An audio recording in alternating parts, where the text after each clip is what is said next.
श्रुतिस्मृतिपुराणानाम् आलयं करुणालयं नमामि भगवत्पादं शङ्करं लोकशङ्करं शङ्करं शङ्कराचार्यं केशवं बादरायणं सूत्रभाष्यकृतौ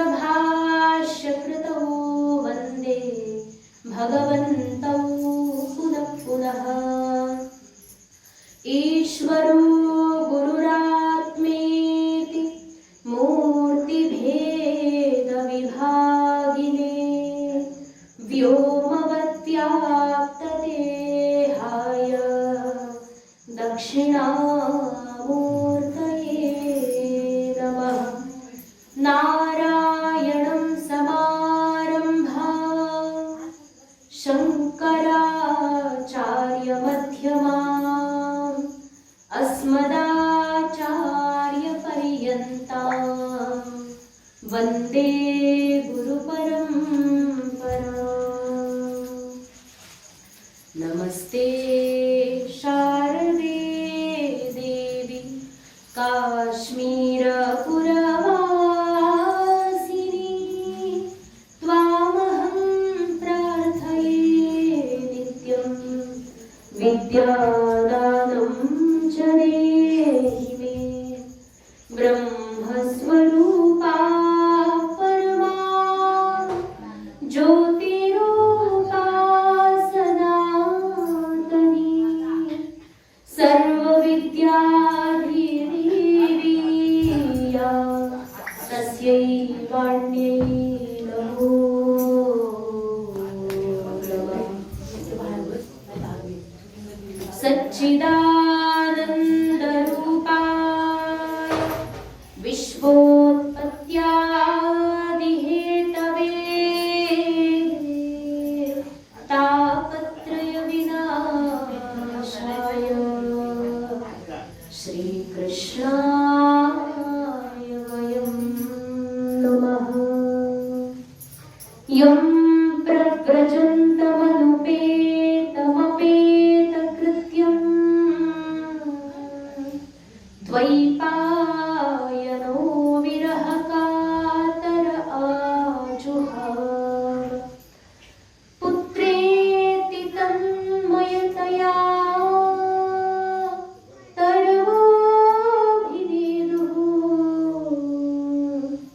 तं सर्वभूतहृदयं मुनिमानतोऽस्मि। परम कारुणिक भगवान श्रीकृष्ण परमात्म्याच्या अपार कृपेतून चाललेला हा आपला श्रीमद भागवत दिव्य सत्संग आणि या सत्संगामध्ये कालपर्यंत आपण ऐकलं होतं की प्रथम स्कंध जो आहे आणि त्या स्कंधाच्या शेवटचा जो 19वा अध्याय आहे त्या अध्यायाच्या शेवटी त्या ठिकाणी राजा परीक्षितानं प्रश्न विचारले होते। भगवान श्री शुकदेवजी महाराज यांचं अनायासे आगमन झालं आणि त्यामध्येच भगवान श्री शुकदेवांचं पूजन झालं। सर्व महात्मेगण सर्व त्या ठिकाणी राजर्षी आदी जे सर्व लोक उपस्थित होते सर्वांनी श्री शुकमुनींना प्रणाम करून त्या ठिकाणी त्यांना एका उंच अशा सिंहासनावर बसवलं आणि सगळे लोक हात जोडून बसलेले आहेत।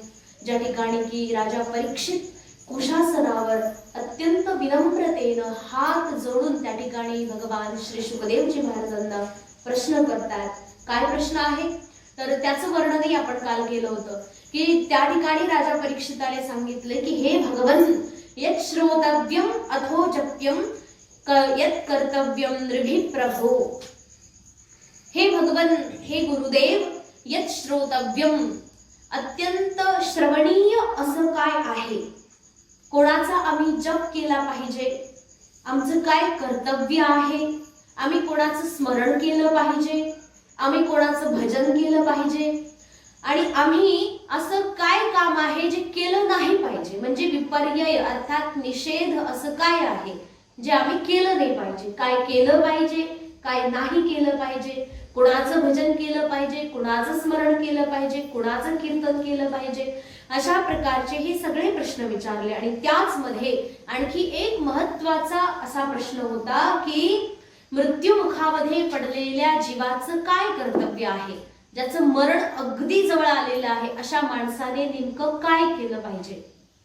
नूनं भगवतो ब्रह्मन्, हे ब्रह्मन् गृहेषु ग्रहमेधिनां न लक्ष्यते हि अवस्थानमपि गोदोहनं क्वचित. मला माहित आहे हे भगवन की एखाद्या घरामध्ये, घरासमोर तुम्ही 2 मिनिटापेक्षा म्हणजे गोमातेची जी धार काढली जाते, दूध काढलं जातं, तर गोदोहनामध्ये जेवढा वेळ लागतो, 2 मिनिटाचा अगदी वेळ लागतो, तेवढाच वेळ तुम्ही फक्त एखाद्याच्या घरासमोर भिक्षा घेण्याकरता उभे राहता.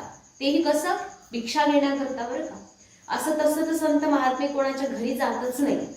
आणि भिक्षा आणायला गेले तर किती वेळ थांबतात, फक्त तेवढाच वेळ जेवढा वेळामध्ये गायीची धार काढून होते. आणि तुमचा वेळ जो आहे अत्यंत मूल्यवान आहे. तो वेळ तुम्ही कशामध्ये घालवता, आपलं भजन करण्यामध्ये, सत्संगमध्ये, निरंतर शास्त्र चिंतन करण्यामध्ये तुमचा वेळ त्या ठिकाणी जात असतो. आणि एवढा मूल्यवान वेळ देऊन तुम्ही आज या ठिकाणी स्वतः आले आहात. आल्यानंतर तुम्ही स्वतः या जनसमुदायामध्ये येऊन आज अत्यंत प्रसन्न मुद्रेनं मला उपदेश देण्याकरता आलात. हे खरंच माझं खूप मोठं भाग्य आहे. अनन्य जन्माचं माझं कोणतं तरी पुण्य आहे. अनेक जन्मामध्ये मी जी खूप मोठी मोठी सत्कर्म काहीतरी केली होती आणि त्याचं आज फळ आहे. म्हणजे जे कर्म आतापर्यंत केले ते फळास आले की तुम्ही संत महात्मे मला आज भेटले, तुमचं दर्शन मला झालं. अशा प्रकारे राजा परीक्षितानं अत्यंत प्रणाम, विनम्रतापूर्वक प्रार्थना करून आपल्या प्रश्नांना त्या ठिकाणी सादर केलं. सूतजी महाराजांचं वर्णन करतात की बादरायणी म्हणजे बादरायणांचे पुत्र अर्थात भगवान श्री शुकदेवजी महाराज त्यांच्या समोर प्रत्यभाषक धर्मज्ञ. अशा प्रकारे आता या प्रश्नांच्या उत्तरावरती सर्व शास्त्र संपन्न धर्मज्ञ आणि अशा प्रकारचे भगवान बादरायणी म्हणजे बादरायणांचे पुत्र भगवान श्री शुकदेवजी महाराज आता या प्रश्नाचे उत्तर द्यायला सुरुवात करतात. तर या ठिकाणी दुसरा स्कंध आता सुरुवात होत आहे. या दुसऱ्या स्कंधाच्या सुरुवातीचा म्हणजे पहिलाच जो अध्याय आहे त्या पहिल्या अध्यायामध्येच पहिल्या श्लोकात भगवान शुकदेव बोलायला लागले. काय बोलतात? श्री शुक उवाच वर्यानेशते प्रश्नः कृतो लोकहितं नृप आत्मवित्सम्मतः पुंसां श्रोतव्यादिषु यः परः. भगवान श्री शुकदेवजी महाराज सांगतात की वर्यान एष ते प्रश्न. बघा सगळ्यात पहिलं तर इथे भगवान श्री शुकदेवजी महाराजांना श्री लावलेलं आहे. श्री शुक उवाच. बघा संपूर्ण श्रीमद भागवत ग्रंथ एवढा मोठा ग्रंथ आहे आणि या ग्रंथामध्ये अनेक लोक बोललेले आहेत. उवाच म्हणजे काय? उवाच म्हणजे वच धातू आहे. बघा वच म्हणजे बोलणे, संस्कृत मध्ये बोलण्याला वच म्हणतात. तर तो लकार जो आहे लिट लकार ज्याच्यामध्ये अनद्यतन भूतकाळ आहे. म्हणजे भूतकाळ असा आहे, भूतकाळातली कोणती तरी गोष्ट दुसऱ्याच्या तोंडातून आपण ती ऐकतोय आणि ती गोष्ट सुद्धा सांगणाऱ्याने प्रत्यक्ष डोळ्याने पाहिलेली नाही. म्हणजे समोरच्याने ती गोष्ट अप्रत्यक्ष ऐकलेली आहे, पाहिलेली नाहीये. ती कुठून तरी दुसऱ्याकडून ऐकली आणि ती भूतकाळात घडलेली ती गोष्ट त्याने ऐकलेली ती आपल्याला ऐकवतोय. म्हणजे ती आपल्यासाठी आणखी जास्त अप्रत्यक्ष आहे. तर अशा ठिकाणी उवाच शब्द वापरला जातो. कारण बघा उवाच, कारण शास्त्र जे आहे हे एकाकडून दुसऱ्याकडे ऐकून सांगून तर गेलंय ना. की जसं समजा एखाद्याने आपल्याला सांगितलं, ज्याने सांगितलं त्याने दुसरीकडून त्याच्या गुरुकडून ऐकलं होतं, त्याच्या गुरूंनी आणखी त्यांच्या गुरुकडून ऐकलं होतं. म्हणजे हे ऐकून आलेलं सगळं ज्ञान आहे, जे ज्ञान या सगळ्यांनी प्रत्यक्ष पाहिलेलं नाही, परंतु आपल्या गुरुच्या परंपरेतून ऐकत आलेलो असल्या कारणाने या ठिकाणी लिट लकार वापरतात. लिट लकार म्हणजे भूतकाळ. कोणता भूतकाळ? अनद्यतन. म्हणजे असा भूतकाळ जो की फार पूर्वी घडलेला असून तो प्रत्यक्ष पाहिला गेलेला नाही. ना ऐकणाऱ्यानं पाहिलाय ना सांगणाऱ्यानं पाहिलाय. अशा प्रकारे उवाच, उवाच म्हणजे बोलले. तर कोण बोलले? श्री शुकदेवजी महाराज बोलले. तर या भागवतकार जे ग्रंथकार आहेत त्यांनी उवाच शब्द या ठिकाणी ह्या करता वापरलाय की हा जो संवाद आहे त्या ठिकाणी जन्मेजयाला सांगितलं जातोय ना, वैशंपायन ऋषी जन्मेजयाला सांगतात की बाबा रे असं असं तेव्हा झालं. मग ही जी गोष्ट आहे त्यांनीही काय प्रत्यक्ष ऐकली पाहिलेली नव्हती, त्यांनीही प्रत्यक्ष त्या ठिकाणी या घटना सगळ्या पाहिलेल्या नाही, तर गुरुच्या मुखामधून श्रवण केलेलं असल्या कारणाने त्यांनी उवाच शब्द वापरला. मग या ठिकाणी म्हटले श्री शुक उवाच, तर श्री शुकदेवजी महाराज बोलले. तर श्री शब्द वापरलाय बघा. श्री कोणालाच नाही भागवतामध्ये, भगवान वेदव्यासांना सुद्धा हा ग्रंथ लिहिला कोणी? वेदव्यासांनी लिहिलेला आहे. मग व्यास ऋषींनी हा ग्रंथ लिहिलेला असूनही या ग्रंथामध्ये व्यास उवाच लिहिलेले, श्री व्यास उवाच नाही बघा. आणि कितीतरी भीष्म उवाच आलं, श्री भीष्म त्या ठिकाणी जिथे त्यांनी स्तुती गायलेली आहे तर त्यांना श्री भीष्म म्हटलेलं आहे. त्याच्यानंतर कुंती उवाच आलं, कुंतीला काही श्री लावला नाही, द्रौपदी आली, युधिष्ठिर आले, अनेक राजे महाराजे ऋषी मुनी सगळे येऊन गेले, परंतु श्री काही कुणाला लावलेलं नाही. केवळ श्री कृष्ण उवाच, श्री भगवान उवाच, श्री शुक उवाच आणि श्री भीष्म उवाच एवढ्यांनाच फक्त श्री लावलेला आहे. ते श्री शुक का म्हटलेलं आहे त्याचं कारण म्हणजे कालच आपण त्यात थोडंसं ऐकलं होतं की भगवान श्री शुकदेव कोण आहेत? साक्षात भगवान श्रीकृष्ण आहेत. गोलोक धामामध्ये त्यांनी आपलं पोटाचं रूप बनवलं होतं आणि ते साक्षात भगवती श्री राधा राणीचे शिष्य आहेत, त्याच्यामुळेही त्यांना श्री लावणं योग्य आहे. आणि ते परमहंस आहेत बघा. या सभेमध्ये एकापेक्षा एक मोठे तपस्वी, अनुभवी, ज्ञानी, सगळे विद्वत वरिष्ठ सगळे लोक बसलेले होते. लाखोच्या संख्येनं ऋषी मुनी जे की लाखो वर्ष तप करून करून त्यांना अद्याप भगवत दर्शन झालेलं नाही, असे सगळे ऋषी मुनी त्या सभेमध्ये बसले होते. आणि त्या सगळ्यांसमोर एकच प्रश्न होता की राजा परीक्षित सगळं सोडून आलेला आहे, सगळं वैभव, राजवैभव, लक्ष्मी सोडून गंगा मैयाच्या किनाऱ्यावर येऊन बसलेला आहे. याला उपदेश देण्याचा आपला अधिकार नाही, कारण की याच्याकडे सगळं काही होतं आणि याने सगळं सोडलेलं आहे. आपल्याकडे आधीच काही नाही आणि त्यात जे आहे थोडंफार ते पण आपण धरून बसलेलो आहे. निदान आपल्या अंगावर कपडे तरी आहेत, राजाकडे तेही नाहीये. सगळं काही त्याग करून तो राजा अत्यंत वैराग्य धारण करून गंगा मैयाच्या किनाऱ्यावर बसलेला आहे. तर असा वैराग्यवान अधिकारी राजा जो की केवळ मोक्षाचीच कामना करतो, मग याला मोक्ष देण्याचं सामर्थ्य आपल्यात नाही, हे सगळ्या ऋषीमुनींना माहित होतं. आणि बघा असा राजा जो एवढा अधिकारी आहे त्याला मोक्ष देण्याचा अधिकार श्री शुकदेवांचा आहे. अर्थात हे केवढे दिव्य महात्मा आहेत, म्हणून त्यांना काय लावलंय? श्री शुक उवाच, श्री शब्द लावलेला आहे. तर श्री त्याचा अर्थ असाही होतो, श्री म्हणजे मा भगवती श्री राधा, आणि भगवान श्रीकृष्णांच्या जवळही श्री लावला जातो.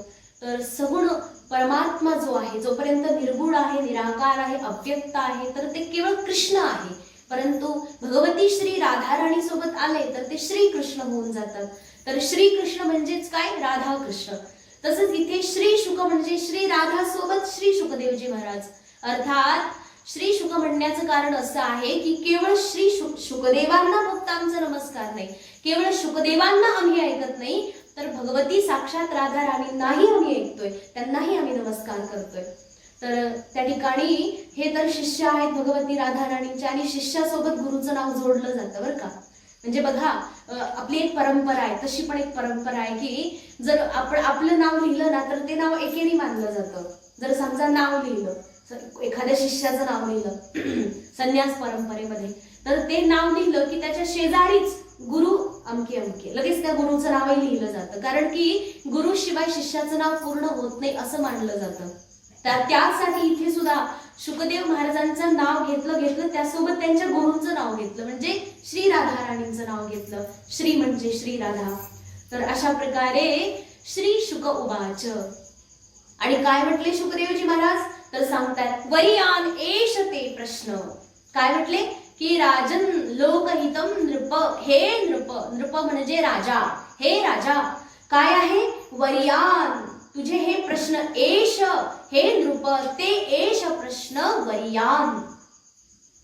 हे राजा, तू जे प्रश्न मला आता विचारले ते वर्यान आहे. वर्यान म्हणजे श्रेष्ठ, श्रेष्ठ, श्रेष्ठतर आणि श्रेष्ठतम अशी ही डिग्री लागली जाते. आपल्याकडे म्हणतात ना एक सुपरलेटिव्ह डिग्री, कंपॅरेटिव्ह डिग्री, म्हणजे तुलनात्मक किंवा अतुलनीय एक अशी डिग्री लागते जी फार छान आहे, श्रेष्ठ आहे, परंतु अप्रतिम आणि त्याच्याही पेक्षा आणखी जास्त, की ज्याला कोणत्याही गोष्टीची उपमा देता येणार नाही. ते सर्वश्रेष्ठ आहे, सर्वश्रेष्ठतम.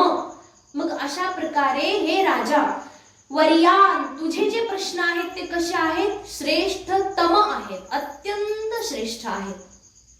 बघा, कोणी म्हणेल की बघा राजाची पहिली प्रशंसाच केली, यांनी देवाची प्रशंसा करायची. आता पहिल्यांदाच बोलायला लागले होते ना, मग त्याच्यामध्ये त्यांनी मंगलाचरण वगैरे करायला पाहिजे किंवा आणखी काही करायला पाहिजे. खरं तर संत महात्मे जेव्हा उपदेश करायला लागतात सहज बोलतात. सहज बोलणे हित उपदेश, करुणी सायास. आपलं कल्याण कशामध्ये आहे, आपलं हित कशामध्ये आहे, या गोष्टीला ते पुरेपूर पारखून तेच बोलतात. तुला काय कामाचं आहे बस तेवढंच बोलायचं. अनाठाई गप्पा मारत ते आपल्यासारखे बसत नाही. जे कामाचं आहे, जे गरजेचं आहे आणि जे तुझ्या हिताचं आहे तेच फक्त मी बोलणार, त्याच्यापेक्षा जास्त बोलायचं नाही. मग या ठिकाणी राजाची काही प्रशंसा केलेली नाही. एखादा म्हणेल बघा, शेवटी बघा राजाची प्रशंसा करतातच लोक, नाही का? कोणी आपल्याजवळ राजा सोडा, मोठा राजा तर एखादा प्रधानमंत्री वगैरे ते तर सोडूनच द्या, एखादा सरपंच किंवा एखादा लीडर कुठला जरी आला तरी आपण तोंड भरून कौतुक करतो त्याचं. वा वा, तुमचं असं, तुमचं तसं. का करतो हे सगळं? आणि आज तर ही पद्धत अधिक झालेली आहे. आपले महाराज मंडळी, सगळे संन्यासी महात्मे लोक सुद्धा जवळपास याच्या आहारी गेलेले आहेत. की आता म्हणजे खरी गोष्ट सांगायला काही अडचण नाही, कुणाला वाईट वाटलं तरी खरं ते खरं, नाही का? दिसतंय ना डोळ्यांनी. मग कुणी म्हणेल की हे कसं आले ना, कुणी संत महात्म्यांना बाजूला ठेवतात. संत महात्मे आलेले असतात आपल्याकडे, त्यांच्याकडे लक्ष द्यायचं सोडून त्यांना बाजूला करून त्या ठिकाणी कुणी पुढारी मंत्री संत्री कुणी आले, नेता लोक, तर त्यांचा अधिक सत्कार केला जातो, त्यांना मान सन्मान जास्त दिला जातो. बरं, हे पण का? कारण की तुम्ही म्हणाल त्यांना मान सन्मान नाही दिला तर आपलं हे एवढं सगळं उभं कसं राहील? म्हणजे अपेक्षा आहे की हे उभं राहावं. उभं राहण्याची आस लागलेली आहे. काय करायचं उभं करून तुम्हाला? म्हणजे एक प्रपंच तुम्ही तिकडचा सोडून आले, इथे येऊन दुसरा उभा गेला, त्याचा अर्थ काय व्हायचा आहे? हा, आज कलियुगामध्ये साधना करण्याकरता, जप तप करण्याकरता, आपल्याला अभ्यास चिंतन करण्याकरता एक निवांत जागा, ज्या ठिकाणी कुणी विक्षेप करणार नाही, ज्या ठिकाणी आपल्याला आनंदपूर्वक आपली साधना, आपलं चिंतन करता येईल, अशी एक कुटिया नक्की पाहिजे. आता कुटिया म्हणजे एखादी खोली म्हणा तर नक्की पाहिजे, परंतु एवढा अवाढव्य व्याप नकोय की ते सांभाळता सांभाळता तुमचं जप तपच राहून जाईल. कारण की एवढा सायास कशासाठी केलता? सगळं काही सोडून आले. सगळं काही सोडलं कशा करता? भजन करण्याकरता. आणि इथे आल्यानंतर तेच सगळं परत एवढं वाढवून ठेवलं की भजनच सुटून गेलं. आणि आज बरेचसे लोक असं म्हणतात, काय पूर्वी आम्ही एक लाख जप करायचो एका दिवसामध्ये. 1 लाख जप म्हणजे काय? 1000 माळा. 1000 माळा होणं शक्य नाही, कठीण आहे गोष्ट खूप. तुम्ही रामकृष्ण हरी मंत्र घ्या किंवा कोणताही मंत्र घ्या, 1000 माळा एका दिवसाला होणं फार मोठी कठीण गोष्ट आहे. आणि असे साधक आजही आहेत जे की करतात. आणि ते काही लोक असं म्हणतात की आम्ही एवढे जप करत होतो, पण काय हे वाढलं ते वाढलं, हे असं झालं तसं झालं, त्याच्यामुळे काय होते? आज काही होत नाही. याचं कारण काय? आपली जी वासना असते ना मनामध्ये, हे पूर्ण व्हावं, ते व्हावं, ते व्हावं, अशा प्रकारच्या अनेक इच्छा, या सगळ्याच्या सगळ्या इच्छा येतात या साधना अवस्थेमध्ये, फार मोठ्या बाधक आहेत. आणि संत महात्मे जे की या सगळ्याच्या बाहेर पोहोचलेली असतात, त्यांना या सगळ्याशी काही घेणं देणं नाहीये. कुणी काय दिलं किती, कुणी नाही दिलं किती, कुणी आलं काय आणि नाही आलं काय, त्यांना काही घेणं देणं नाहीये. बघा, आता सगळ्यात मोठं उदाहरण म्हणजे आश्रमामध्ये स्वामीजी असतात. बरेचसे लोक म्हटले, स्वामीजी तुमच्याकडे अमका माणूस आला होता आणि तुम्ही त्याच्याशी बोलले, तुम्ही तर सगळ्यांसोबत बोलतातच, परंतु कसं बाकीचे साधारण लोक आले आणि तुम्ही त्यांच्याशी जसं बोलता तसंच याच्याशी पण बोलले, म्हणजे याचा थोडासा वेगळा सत्कार पाहिजे होता, थोडासा मान सन्मान द्यायला पाहिजे होता. आणि मग तो परत येणार नाही आपल्याकडे. गुरुजी म्हणाले तो येणार नाही का, पण त्याच्यापासून मला पाहिजे काय हा प्रश्न आहे. मला त्याकडून काहीच नको आहे, काहीही अपेक्षा नाहीये. कारण की जिथे अपेक्षा असते तिथे माणूस पुढे पुढे करायला लागतो. परंतु संत महात्म्यांना ह्या सगळ्याची गरज नसते. येते कुणी आला किती वा वा स्वागत. आणि तुम्ही म्हणले मला जायचंय, मी कधीच येणार नाही, ठीक आहे बाबा, तुला लांबूनच नमस्कार. तू सेवा करतोय ठीक आहे, तुला नाही करायची सेवा आणखी ठीक आहे. म्हणजे या भानगडीत ते कधी पडतच नाही. मुळात तो देतोय हा भावच त्यांच्याकडे नसतो. भगवान परमेश्वराचं त्याच्या आत दर्शन करतात की त्याच्या माध्यमातून परमात्माच देतोय. हा गेला तर परमात्मा देणार नाही का हो? आणि आणखी दुसरं रूप घेऊन येईल. आपल्याला वाटतं की मी गेलो तर कोण देईल, आपल्या जागीने आपलं रूप आपल्याऐवजी दुसरं कोणतं तरी रूप घेऊन भगवान तिथे नक्कीच जाईल. कारण की समोरच्या व्यक्तीची सगळी व्यवस्था देवाने नियोजित केलेली असते. म्हणून संत महात्मे कोणाची स्तुती वगैरे करण्यात कधीही इच्छा करत नाही. आणि अशा प्रकारे या ठिकाणी मग लोक म्हणतील की राजाची प्रशंसा केली शुकदेव महाराजांनी तर चुकीची गोष्ट आहे. संत महात्मे स्तुती करत नाही. या ठिकाणी विचार करा, राजा तू खूप छान आहे, सगळं सोडून आला, अशी स्तुती केलेली नाहीये. काय स्तुती केली? वर्यान एष ते प्रश्न. राजा तुझा प्रश्न श्रेष्ठ आहे, तू श्रेष्ठ आहे असं म्हटलेच नाही अजिबात. तुझा प्रश्न श्रेष्ठ आहे. आणि तो का श्रेष्ठ आहे? म्हणतात की कृतो लोकहितम नृप. हा प्रश्न असा आहे ज्या प्रश्नामध्ये तुझा एकट्याचा स्वार्थ निहित नाही, असा प्रश्न आहे बघा. कारण या प्रश्नाच्या उत्तरामध्ये सर्व लोकांचं हित लपलेलं, लोकहितम म्हटलंय, अगदी स्पष्ट सांगितलंय की तुझ्या प्रश्नाच्या उत्तरामध्ये समस्त लोकांचं हित दडलेलं आहे. म्हणून हा प्रश्न कसा आहे? श्रेष्ठ आहे, सर्वश्रेष्ठ आहे. आणि बघा असंही नाही लोकांचं हित आणखी कशातही असतं. म्हणजे एखाद्याने प्रश्न विचारला, पाण्याची समस्या कशी काय मिटेल, कारण आता पाऊस नाहीये, नळाला पाणी पण कमी येतंय, सगळीकडे उन्हाळाच उन्हाळा, पाणी म्हणजे अगदी नाहीच आहे. मग एखादा प्रश्न, हे पाणी कसं येईल असा एखाद्याने प्रश्न विचारला तर आपण म्हणू वा वा, सगळ्यांसाठी विचारलेला प्रश्न आहे, म्हणजे हा माणूस आहे श्रेष्ठ, त्याचा प्रश्नही श्रेष्ठ. परंतु याला श्रेष्ठतम म्हणता येणार नाही. सामान्य लौकिक विचारामध्ये, व्यावहारिक जगामध्ये ठीक आहे, लोकांच्या कल्याणाकरता, कल्याण म्हणजे काय, साधारणपणे लोकांना त्रास होऊ नये याच्याकरता केलेला प्रश्न. परंतु हा जो प्रश्न आहे राजाने केलेला, हा प्रश्न लोकांचा आत्मकल्याणाचा आहे. बघा या ठिकाणी जो प्रश्न राजाने केलाय याचं साधारण उत्तर असूच शकत नाही.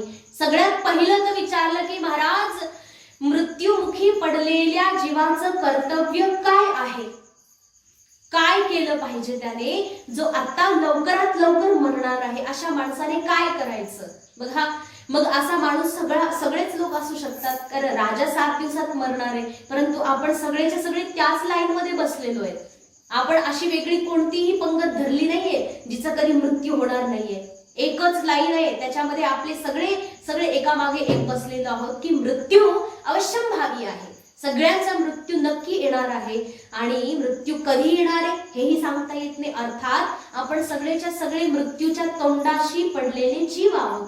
कधी मृत्यू आपल्याला गिळून टाकील याची काहीही शाश्वती नाही. अर्थात हा प्रश्न आहे तो आपल्यासाठीच राजाने विचारलाय की मृत्यूच्या तोंडात पडलेल्या जीवानं काय करायचं. मग हा प्रश्न आपल्यासाठी नाही का? बघा या प्रश्नातून जे उत्तर येईल ते आपल्या कामाचं नाही का? नक्कीच आपल्याच कामाचं आहे. म्हणून त्या ठिकाणी श्री शुकदेवजी मला सांगता, राजा तुझा जो प्रश्न आहे तो श्रेष्ठ आहे, वर्यान फार श्रेष्ठ आहे, उत्तम आहे. कारण बघा या लौकिक जगतामध्ये अनेक प्रश्न आणि अनेक उत्तर असतात आणि त्या उत्तरामध्ये जर आत्मस्वरूपाचं ज्ञान किंवा मोक्ष म्हणा तर या मोक्षाच्या व्यतिरिक्त जर दुसरं काही उत्तर येत असेल तर तो प्रश्न श्रेष्ठ नाही. मोक्षाच्या व्यतिरिक्त जर उत्तर असेल तर तो प्रश्न फार श्रेष्ठ नाहीये. बघा एखादा म्हटलं मला स्वर्गाला जायचं, स्वर्गाला जाणं पण काही सोपं नाही, पुण्य भरपूर लागतं. मग पुण्य मिळवणं काही वाईट गोष्ट आहे का? अजिबात नाहीये. मग एखादं म्हटलं मला स्वर्गाला जायचं, उत्तर येईल तू पुण्य कर, परंतु हा प्रश्न श्रेष्ठ नाही, उत्तर श्रेष्ठ आहे. तुम्ही म्हणणार मग वाईट आहे का पुण्य कमवणं? हो, चांगली गोष्ट आहे, परंतु स्वर्ग लाभ होणं ही काही फार उत्तम गोष्ट नाहीये. कारण की शास्त्र सांगतं यत् कृतकत्वम तत् अनित्यम. जी गोष्ट केली जाते, घडवली जाते, बनवली जाते, ती गोष्ट शाश्वत नसते. जसं माठ आहे, घडा आहे, कसा आहे बनवला जातो, कुंभाराद्वारे तो केला जातो, घडवला जातो. ती गोष्ट बनवली असल्या कारणाने एक ना एक दिवस घडा फुटणार आहे. तसेच हे सगळं जगत जे आहे ते एका घड्यासारखं आहे. कार्य आहे, एखाद्या कारणापासून जे उत्पन्न झालेलं कार्य आहे ते कार्य कधीतरी नक्कीच नष्ट होणार आहे. कारण की कारण जे आहे ते स्वतःच त्या ठिकाणी शाश्वत नाहीये. मग जसं कारण आहे तसंच कार्य आहे. हे सगळं जे जगत आहे पंचमहाभूतापासून बनलेलं, बघा हे पंचमहाभूतच शाश्वत नाहीयेत. तर ह्या पंचमहाभूतांनी बनलेलं हे जे जग आहे हे निरंतर टिकणारं कसं असू शकतं? हे सगळं जे जगत आहे ते बनवलं गेलेलं आहे, कार्य आहे, हे घडवलं गेलेलं आहे. त्याच्यामुळे ह्याचा नाश एक ना एक दिवस निश्चितच आहे. त्याच प्रकारे स्वर्ग जो आहे तो मिळवला जातो ना, म्हणजे कार्य करून, कृती करून. तुम्ही यज्ञ करा, हे करा, ते करा, पुण्य करा, म्हणजे करा हा शब्द आलाच ना की केलं तर तुम्हाला स्वर्ग मिळेल. अर्थात स्वर्ग करून मिळवला जातो. म्हणून तो कार्य असल्या कारणाने कसा आहे? शाश्वत नाहीये. तो आज आहे तर उद्या संपला. स्वर्गाचा जो भोग आहे तेही एका बुडबुड्यासारखा आहे, पाण्यावर आलेला जलबुदबुद ज्याला म्हणतात. पाण्यावर बुडबुडा आला की कालांतराने किती वेळ लागतो त्याला जायला, नष्ट व्हायला?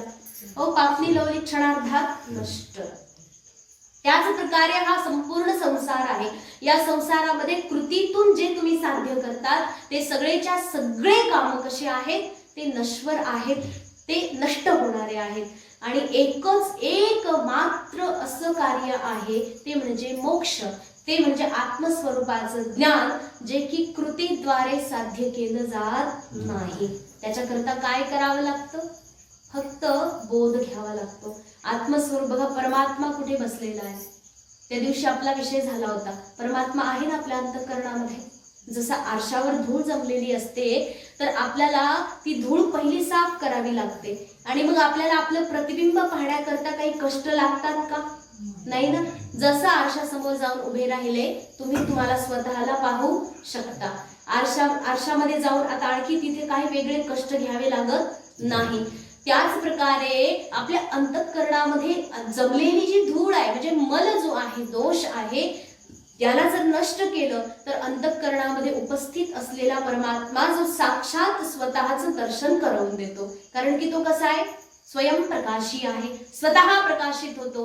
त्याला पाहण्याकरता दुसऱ्या प्रकाशाची गरज आपल्याला लागत नाही. त्या परमात्म्याला पाहण्याकरता दुसऱ्या परमात्म्याची गरज लागत नाही. मग असा तो परब्रह्म परमात्मा तो आपल्याला आधीच प्राप्त आहे. तो प्राप्तव्य नाही, तो आपल्याला आधीच प्राप्त आहे. मग त्याला मिळवायचं नाहीये, अर्थात त्याला बनवायचं नाहीये. तो कृतीद्वारे आपल्याला मिळवायचा नाहीये. फक्त तो आहे याचा बोध घ्यायचा आहे, याची जाणीव ठेवायची आहे, त्याचा अनुभव घ्यायचा आहे. बस. मग तो अनुभव घेण्याकरता आपल्याला दोष नष्ट करावे लागतील आणि बस तो परमात्मा, त्याचं जे ज्ञान आहे ते आपल्याला सहज त्या ठिकाणी अनुभवाला येईल. मग अनुभवाला आलेलं हे जे ज्ञान आहे ते बनवलं गेलेलं नाही, कृतीद्वारे साध्य केलेलं नसल्या कारणाने कसं आहे? ते शाश्वत आहे, निरंतर आहे. मग असा तो आत्मस्वरूपाचं ज्ञान देणारा हा राजाचा प्रश्न आहे. राजाचा असा प्रश्न आहे ज्याद्वारे फक्त आत्मज्ञानच मिळेल. पुढे म्हणतात आत्मविद सम्मतः पुंसाम श्रोतव्यादिषु यः परः. आणि बघा, जे संत महात्मे असतात जे की आपल्या स्वरूपामध्ये रमतात. बघा, जे हंस असतात ना, सांगितलं गेलंय की जे राजहंस असतात ते फक्त मानस सरोवराच्या जलामध्येच रमतात, ते दुसरी तिसरीकडे रमतच नाही. त्याच प्रकारे संत महात्मे असतात ते आपल्या मानस म्हणजे मनामध्ये अंतःकरणामध्ये असलेल्या परब्रह्म परमात्म्याच्या चिंतनामध्येच रमतात. त्यांना इतर विषय वस्तूमध्ये काहीही आनंद मिळत नाही, ते फक्त आपल्या आनंदामध्येच रमतात. तर असे परमहंस महात्मे भगवान श्री शुकदेवजी महाराज जर राजाच्या या प्रश्नाचा सत्कार करतात, राजाच्या प्रश्नाचा सम्मान देऊन त्याचं उत्तर देतात, याचा अर्थ हा जो प्रश्न आहे तो कोणी साधारण प्रश्न नाहीये. संत महात्मा बघा, जे मोठे श्रेष्ठ लोक असतात ना, त्यांना जर आपण काहीतरी जाऊन प्रश्न विचारला तर ते उत्तर देऊन टाळतात ते उत्तर द्यायचं. का? कारण की त्यांना या प्रश्नामध्ये तथ्य वाटत नाही, त्या प्रश्नामध्ये त्यांना कोणत्याही प्रकारचं हित असं काही वाटत नाही. त्यांना ज्या प्रश्नाचं गांभीर्य कळतं की अरे हा, हे खरोखर गंभीरतेने याचं आपण उत्तर दिलंच पाहिजे, अत्यंत गरजेचं आहे, असं जेव्हा त्या महापुरुषांना वाटतं तेव्हा ते काहीतरी बोलायला लागतात. तेव्हा जसं श्री शुकदेवजी महाराज आपली परमहंस स्थितीमधून त्या ठिकाणी राजाला उपदेश करण्याकरता अनायासे आलेले आहेत, तर राजाच्या प्रश्नाची प्रशंसा करतात आणि म्हणतात की आत्मविद संमत म्हणजे जे आत्मस्वरूपाचं ज्ञान मिळवलेले संत महात्मे जे आहेत, त्या संत महात्मे अशा प्रश्नाचा फार आदर करतात. कारण की या प्रश्नाच्या उत्तरामध्ये लोकहित दडलेलं आहे. जर मी आज या प्रश्नाचं उत्तर दिलं आणि त्या प्रश्नामध्ये जर आत्मज्ञान राजाला मिळतंय, तर हे सगळं आत्मज्ञान उद्या येणाऱ्या सर्व लोकांच्या हिताचंच आहे. म्हणून हे राजा, तुझा प्रश्न अत्यंत श्रेष्ठ आहे. मग अशा प्रकारे या ठिकाणी या सगळ्या प्रश्नांची आता उत्तरं देतात. बघा, प्रश्न असे सगळे आहेत ना की त्या प्रश्नाची उत्तरं एका संकेतामध्ये फक्त इथं देतात, उद्धृत करतात, फक्त उल्लेख करतात.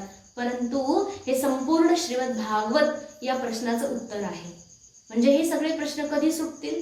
जेव्हा संपूर्ण भागवत पूर्ण ऐकून होईल, तोपर्यंत हे प्रश्न काही सुटत नाही. बघा, इतका दिव्य ग्रंथ त्या करता सांगितला गेलेला की प्रश्नच असे दिव्य विचारले राजाने की महाराज की अशा प्रकारे पूर्ण उत्तर ज्याचं मिळते अपूर्ण राहत नाहीये, म्हणून आत्मविद संमत. आता या ठिकाणी महाराज श्री शुकदेवजी आता उत्तर द्यायला लागले. बघा, या ठिकाणी सगळ्यात पहिलं काय उत्तर देतात, आता याच्यावर विचार करणं गरजेचं आहे. राजाने काय विचारलं होतं, मी काय करू? बघा, मी काय केलं पाहिजे, काय ऐकलं पाहिजे, काय स्मरण केलं पाहिजे, कुणाचं भजन केलं पाहिजे, आणि सगळ्यात शेवट काय विचारलं होतं, काय नाही केलं पाहिजे. तर या ठिकाणी उत्तर कोणत्या प्रश्नाचं सगळ्यात पहिलं देतात महाराज? काय नाही केलं पाहिजे. का बरं? अंदाजे काय सांगता येईल? काय नाही केलं पाहिजे म्हणजे अशा गोष्टी आपण करायच्या, दिवसभर भजन करायचं, जपमाळ घ्यायची, इथे बसायचं कुठेतरी, जपमाळ घ्यायची, दिवसभर भजन, रामकृष्ण हरी हो करत राहायचं, निरंतर भजन, आणि रात्री चोऱ्या माऱ्या करत फिरायचं. मग काय होईल बरं? तुम्ही जप जे दिवसभर केले त्याचं काही पुण्य मिळणार आहे? जे दिवसभर नामचिंतन तुम्ही केलेलं आहे, या नामचिंतनाचं काही फळ आहे का, जर तुम्ही रात्री असे दुष्कृत्य करत असाल तर? म्हणून सांगितलंय की तुम्ही काय करायचं ना त्यापेक्षा काय नाही करायचं आधी ते ऐका. मग तू बाळा, तुला सुधारायचे ना, तू जप कर असं मी म्हणतच नाहीये, फक्त तू रात्री चोऱ्या माऱ्या करायचं सोड.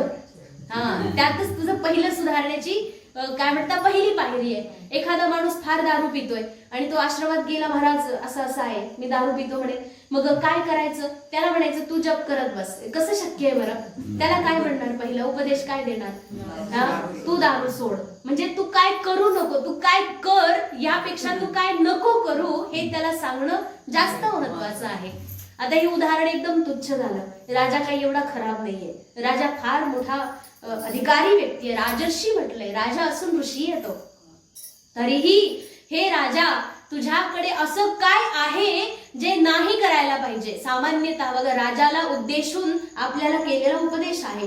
जसं अर्जुनाला उद्देशून आपल्याला गीता उपदेश दिला देवानं, त्याच प्रकारे राजा परीक्षिताला उद्देशून आपल्या सर्वांना श्री शुकदेवजी महाराजांनी हा उपदेश केलेला आहे की बाळांनो, काय नाही केलं पाहिजे. आता ऐका, आपण असं काय करतो आणि जे नाही केलं पाहिजे, तर त्याचं वर्णन करतात. श्रोतव्यादीनि राजेंद्र नृणाम संति सहस्रशः अपश्यताम आत्मतत्वम गृहेषु गृहमेधिनाम.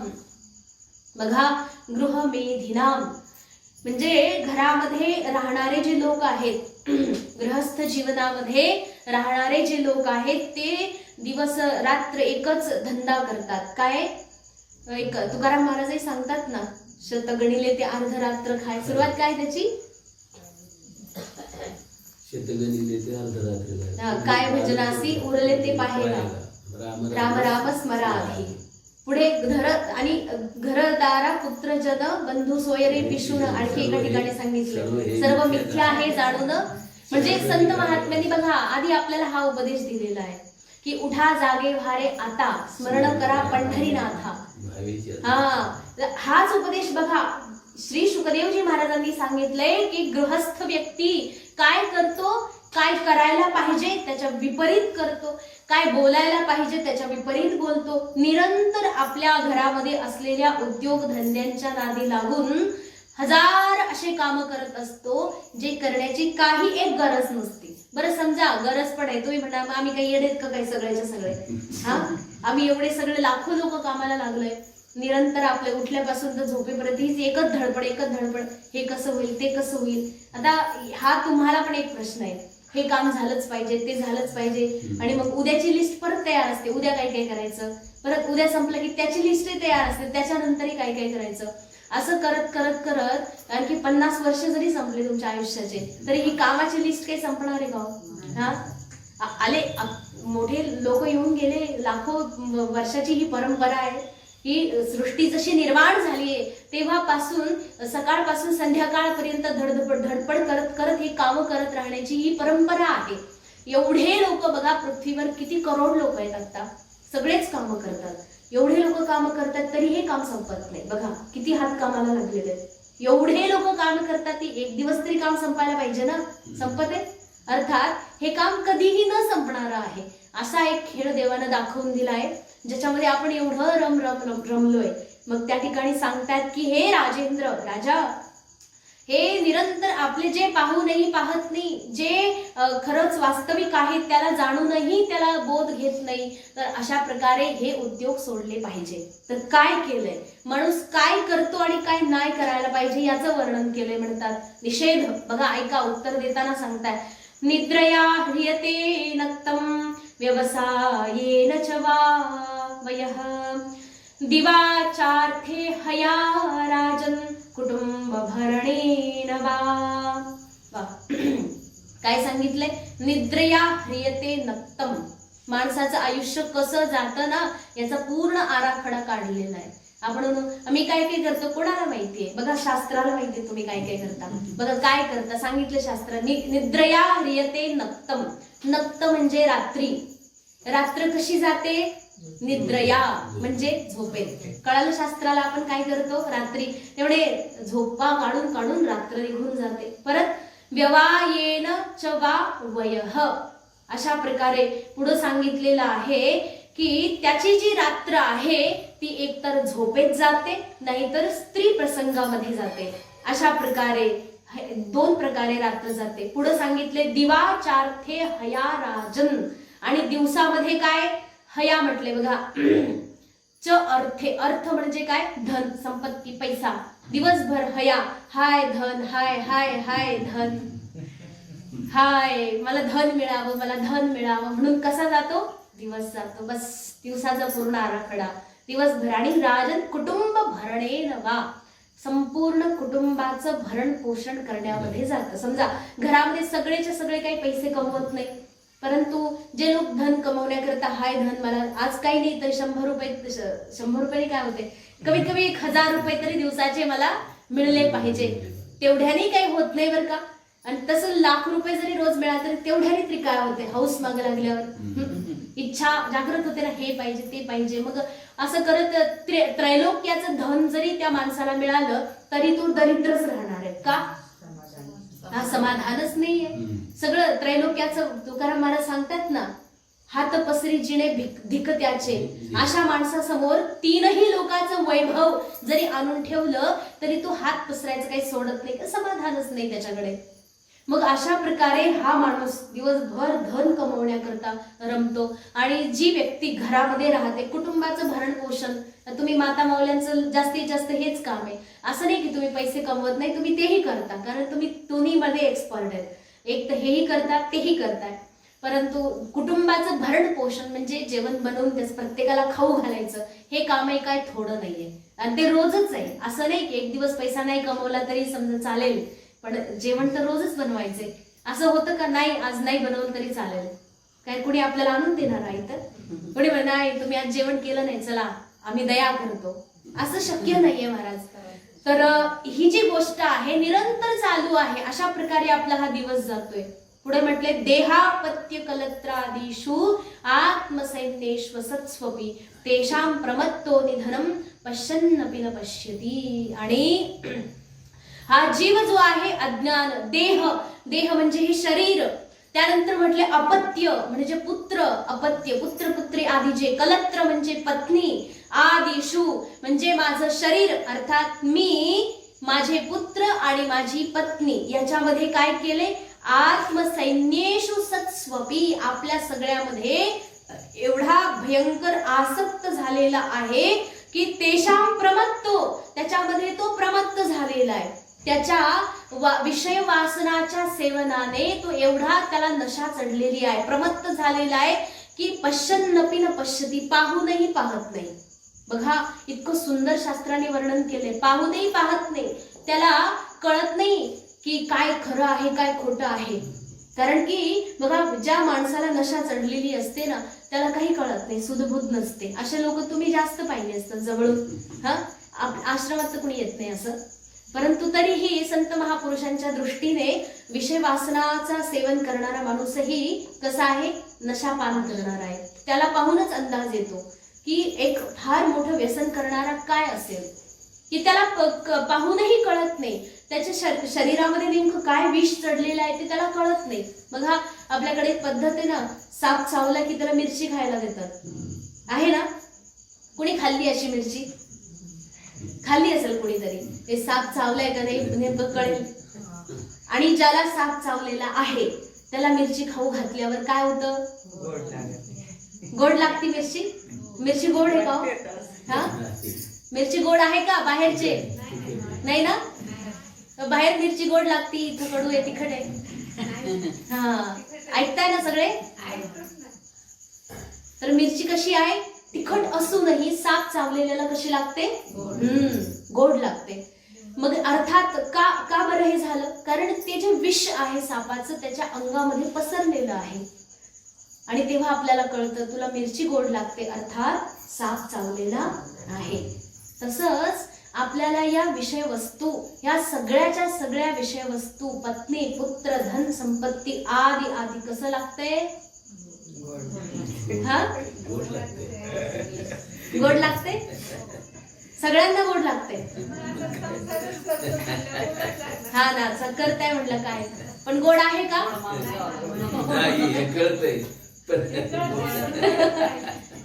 गोड नाहीये ना, का बरं? हा बघा बरं, जीव जातो ना शेवटी करण्यामध्ये. जसं साप चावला की जीव जातो, तसंच या ठिकाणी या संसाराचं जे भूत, संसाराचं जे विष आहे ते आपल्या डोक्यापासून म्हणजे शिखापासून तर पायापर्यंत असं व्याप्त झालेलं आहे. हे जे विष आहे प्रपंचाचं, विषय वासनेचं, स्त्री पुत्र आदी आपल्याला एवढे जास्त गोड लागतात, एवढे गोड लागतात की त्या ठिकाणी खरोखरच कळलं जातं की हा खरोखर या माणसाला या विषय वासनेच्या विषानं डसलेलं आहे. म्हणजे ही जी माया आहे भगवंताची, ही अपरा प्रकृती अविद्या, ती नक्कीच याला डसलेली आहे. मग ती डसली म्हणून याला हे सगळं कसं लागतंय, गोड, जे की कसं आहे, तिखट आहे, कडू आहे, आंबट आहे, सगळी ह्याची अशी विचित्र चव आहे. मग हे दुःखाचं असूनही सुखाचं वाटतंय हे सांगायचंय. म्हणजे जे आहे ते वाटत नाही आणि जे नाही आहे तेच वाटतंय. मग अर्थात काय आहे इथं सांगितले, पश्यन्नपि न पश्यती, ते पाहूनही त्याला कळत नाही. बघा आता एक तर पहिलं दिसतच नव्हतं, आता दिसायला लागले कुठून तरी. हा म्हणजे डोळे, हे जेव्हा डोळे कामाला लागतात, हे डोळे जेव्हा चांगले असतात ना तेव्हा हा संसार फार गोड वाटतो. पण ज्या दिवशी हे डोळे थोडे थोडे कामाला लागतात तेव्हा कळतं की अरे आता तरी कुठे मला संसार बरोबर दिसायला लागलाय. याच्या आधी डोळे चांगले होते तोपर्यंत चांगलं दिसत होतं, उलट संसार गोड लागत होता. परंतु हे डोळे जेव्हा कामाला लागलेत आता कान कामाला लागलेत, सगळे इंद्रिय एक एक करून कामाला लागलेत, तेव्हा आता कुठेतरी हे संसाराचं खरं काय तारतम्य आम्हाला कळायला लागलंय. बघा आता हे बघा, दिसूनही आता दिसतंय की नाही संसारामध्ये सुख नाहीये, दुःखच दुःख आहे, एकदम दुःखाचाच गाडा आहे संसार. एवढं कळत असूनही पश्यन्नपि न पश्यति, हे दिसूनही पाहत नाही. हे कशामुळे? अज्ञानाचं पांघरुण आहे. हे अज्ञानाच्या पांघरुणामुळे हे सगळं काही जीव करतोय आणि हेच अगदी नाही करायला पाहिजे. श्री शुकदेवजी महाराज त्या ठिकाणी निषेध उत्तर पहिलं देत आहेत की हे बघ, तुला जर चांगलं काही करायचं असेल तर तुला वाईट गोष्टी पहिल्या काढाव्या लागतील. जर आपल्याला सद्गुण आपल्या अंतःकरणामध्ये भरायचे असतील, समजा आपण म्हटलो की चांगल्याची संगत करा, सत्संगाला जा, चांगल्या चांगल्या लोकांची संगत करा, पण तुम्ही 2 तास चांगल्याची संग केला, चांगल्या व्यक्तीचा संग केला, किंवा आश्रमात आले तुम्ही 2-3 तास तिथं बसले, सत्संग ऐकला, कुठे भजन पूजन आरती केली, आणि घरी आले आणि एखाद्या एकदम क्रूर, जो की निरंतर काय म्हणतात नशापान करणारा, जे की कलियुगाच्या 4 जागा सांगितलेल्या होत्या ना, अशा ठिकाणी राहणारा जो माणूस आहे, त्याची तुम्ही फक्त 10 मिनिट संगती करा. ते 2 तास तुमचे पाण्यात गेले, काही उपयोग झाला नाही त्याचा. म्हणून सगळ्यात पहिलं जर चांगली संगती करायची असेल तर पहिली वाईट संगती सोडावी लागेल. आणि वाईट संगती आपण म्हणू एकाएकी कशी सोडायची, ती एकाएकीच सोडली पाहिजे. कारण की थोडी थोडी करून सोडायला गेलं की ती काळानं परत एकदा आवडून घेते. आपण तिला आता काय झालेलं आहे, आपण पहिली ती आपल्याला धरत नव्हती, आपण जाऊन तिला धरलेलं आहे. जी वाईट गोष्ट आहे ती आपल्याला पहिली धरत नाही, तिची सवय आपल्याला हळूहळू लागलेली असते, आणि ती अशी सवय लागते की आपण जरी सोडायचा प्रयत्न केला, आता तिने आवडून धरलेलं आहे, ती काय सोडायला तयार काय महाराज, बरोबर आहे ना? तुम्ही एक खाता ना तो खाऊ, तो खाऊ जेव्हा पहिल्यांदा खाल्ला होता, काही त्याचं काही भान होतं, ज्ञान होतं का नाही ना? पहिल्यांदा जेव्हा खाल्लं, दुसऱ्यांदा नसतं खाल्लं तरी पण चाललं असतं. 8-15 दिवस खाल्लं, सरळ 1 महिनाभर खाल्लं असेल, तेव्हा कुठे त्याची सवय झाली, आणि ती एवढी जुनी सवय झाली की ती आता म्हणजे तिला तुम्ही पहिलं धरायला निघाले होते, आता तिने तुम्हाला धरलंय. तुम्ही म्हटले ना आता मला सोडून द्यायचं, काही उपयोग नाही. तर लोक आता पांडुरंगाच्या मंदिरात दर्शनाला गेलो होतो, तिथं त्या देवळीमध्ये त्या काय म्हणतात त्या खिडकीमध्ये सगळीकडे ते पुड्या ठेवलेल्या, चुन्याच्या डब्या, पुड्या, कुणी ते पॉकेट ठेवले सिगारेटचे वगैरे, की आम्ही देवाला वाहायला. अहो तुम्ही देवाला फुलपान वाहायचं, तिथे ते वाहायला गेले. बरं देवाजवळ खोटं का बोलायचं बरं? असं नाही की तो माणूस सोडलंच त्याने, खरंच देवाजवळ जाऊन तिथे पुड्या ठेवलेल्या, तिथं जाऊन तुम्हाला कचरा करायचा होता का? तुम्ही फेकायचं तर मग इकडे डस्टबिन मध्ये आणून टाका, तिथे देवाजवळ ठेवतात. बरं आता सोडलंच तर मग खरोखर मनापासून सोडलं असंही नाहीये. परत तुम्ही पांडुरंगाकडे असं तोंड घेऊन जाणार का की खातोय मी अजूनही? खरोखर माणसं सुधरत नाही, ते फक्त आवेश येतो ना, हाय देवाच्या दारात आलंय, वैताग आलाय मला पूर्ण, मी सोडतोच आता याला, परंतु ते सुटत नाही. का? कारण की आता त्या सवयीने तुम्हाला धरलेलं आहे, आता तुमच्या हातात नाही राहिलं तिला सोडायचं की नाही. ती जेव्हा ठरवेल ना तेव्हाच ती सोडेल. ही मायाशीच आहे, भगवंताची प्रकृती हिला सोडवण्याकरता अनेक प्रयत्न करूनही सुटत नाही. म्हणून एकमेव साधन आहे ते म्हणजे संत महापुरुषांची संगती. ती करा जेणेकरून बाकीचं सुटेल. त्याकरता सांगितले निषेध. सगळ्यात पहिलं काही नाही केलं पाहिजे बाळांनो, ते ऐका. मग अशा प्रकारे तस्मात् भारत सर्वात्मा भगवान ईश्वरो हरिः श्रोतव्य कीर्तितव्यश्च स्मर्तव्यश्चेच्छतां भयम्. आणि हे भारत म्हणजे राजा परीक्षित भरतवंशी. तर हे भारत काय, मग मी सांगतो तुला की श्रोतव्य. आता बघा पहिलं काय नाही करायला पाहिजे ते ऐकलं, आता काय करायला पाहिजे ते ऐक. काय सांगितले सांकेतिक शब्दात? श्रोतव्य म्हणजे काय ऐकलं पाहिजे, कीर्तितव्य कोणाचं कीर्तन केलं पाहिजे, कोणाचं स्मरण केलं पाहिजे. तर कोण आहे तो? एकमेव सर्वात्मा भगवान ईश्वर हरिः. एकमेव परमात्मा भगवान श्रीकृष्ण परमात्मा ही आहे, ज्याचं चिंतन केलं पाहिजे, ज्याचं कीर्तन केलं पाहिजे, ज्याचं श्रवण केलं पाहिजे, ज्याची लीला ऐकली पाहिजे, ज्याचं मनापासून स्मरण केलं पाहिजे, चिंतन केलं पाहिजे, असा एकमेव श्री कृष्ण ही आहे. बस याच्यापेक्षा मोठं तत्व माहित नाही. कृष्णात परम किमपि तत्वमहं न जाने.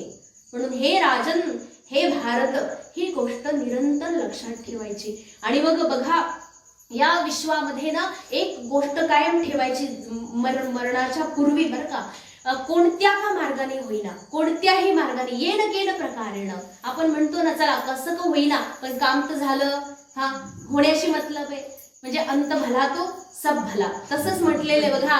शेवट गोड व्हायला महत्वाचं आहे. शेवट गोड कसा होईल? आपलं मरण म्हणजे शेवट. आपलं मरण कसं गोड होईल? देवाचं नाव आठवलं तर. तो श्रीहरी आठवणीत राहिला तर समजायचं आपला शेवट कसा आहे? गोड झालेला आहे.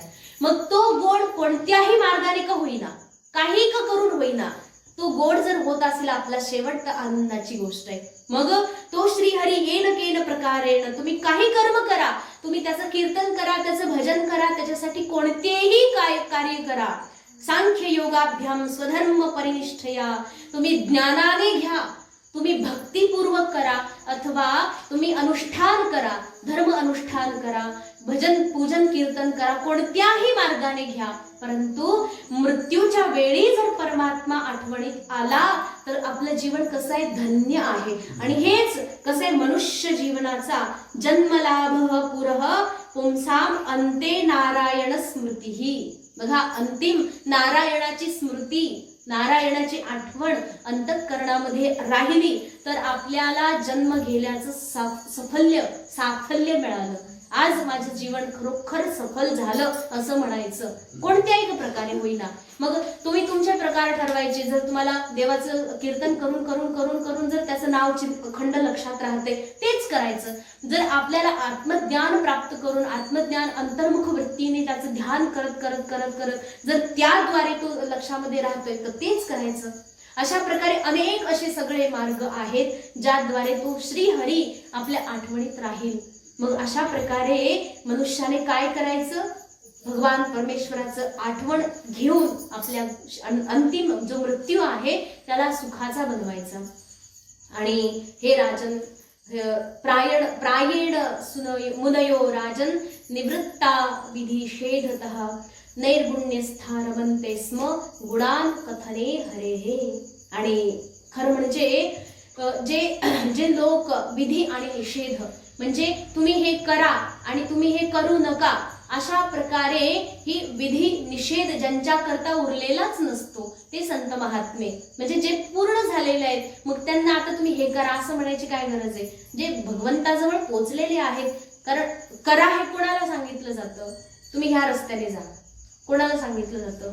जो माणूस नगरला पोहोचलेलाच नाहीये, जो आधीच पोहोचलेला आहे त्याला तुम्ही सांगणार का हा रस्ता आहे नगरला जायचा? त्यामुळे वेळेत केलाय, तो आधीच गेलेला आहे, तुम्ही त्याला रस्ता दाखवताय, ह्याच रस्त्याने गेलेला आहे. संत महात्मे जे आहेत ते आधीच पोहोचलेले आहेत भगवंताजवळ. मग अशा लोकांच्या करता तुम्ही हे करा किंवा हे तुम्ही करू नका असं विधी अथवा निषेध उरलेला नसतो. ते निरंतर नैर्गुण्यस्था, खरं तर ते निर्गुण निराकार परब्रह्म सच्चिदानंद परमात्म्यामध्येच निरंतर रमलेले असतात, त्याचे गुण अनुकथन करण्यामध्येच रमलेले असतात.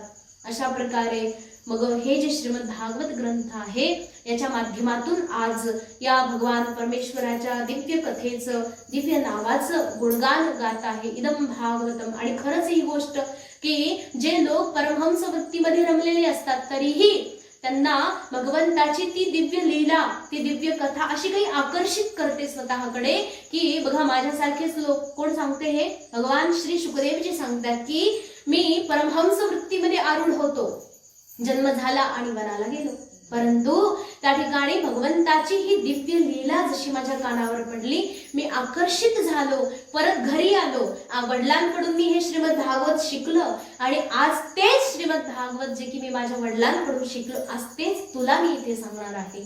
अशा प्रकारे हे मृत्यूपासून वाचण्याचं आणि आत्मसुख मिळवण्याचं एकमात्र कलियुगामध्ये असलेलं हे साधन आहे ते म्हणजे इदम भागवतम नाम पुराणम ब्रह्मसंहितम अधितवान द्वापरादौ